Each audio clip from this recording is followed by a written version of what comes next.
Россия – богатая страна. Россия входит в десятку стран по доказанным мировым запасам нефти. Она занимает второе место по добыче нефти и газа в мире. И, конечно, первое место по запасам газа. На Россию приходится около четверти этого вида сырья. Есть и другие богатства, например, металлы. Среди них титан. Без него не летают современные самолеты. По выплавке стали Россия занимает пятое место в мире, по площади лесов и вовсе первое место. Какой рейтинг природных ресурсов не возьми, Россия входит в число богатейших стран.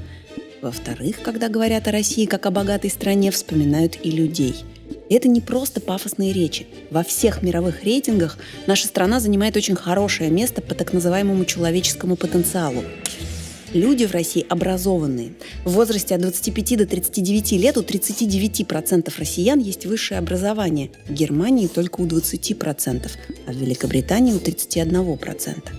Понятно, что качество образования везде разное, но само его наличие влияет на многие факторы, в том числе на уровень преступности. По данным американского исследования, даже если увеличить долю мужчин со средним образованием хотя бы на 5%, это уменьшит расходы на борьбу с преступностью на $18,5 миллиардов. Люди – такое же богатство России, как и ресурсы. И вроде бы получается, что Россия богата.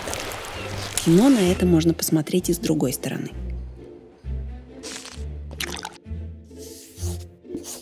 Есть как минимум 3 причины, по которым мы не можем считать Россию по-настоящему богатой страной. Во-первых, в России нет стабильности. Все базовые экономические показатели в стране зависят от цен на нефть. Это значит, что никакого ощущения уверенности в завтрашнем дне быть не может.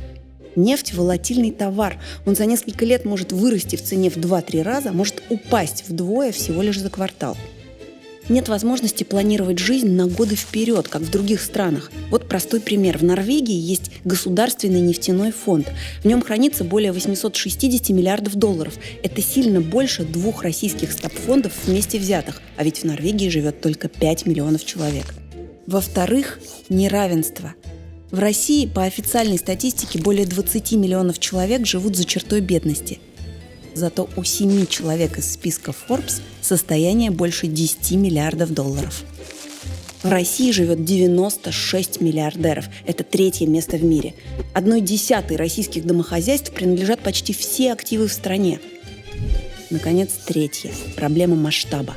И в мировом ВВП, и в глобальной торговле Россия занимает куда меньшее место, чем принято считать.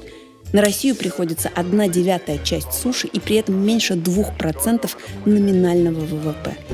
Мы продаем товаров за рубеж в 4,5 раза меньше, чем США, а покупаем почти в 12 раз меньше. Россия, за исключением оборонных и сырьевых рынков, выключена из мировых торговых цепочек. У нас очень мало компаний мировых лидеров. В мире ценят американские и китайские компании, но почти не ценят российские.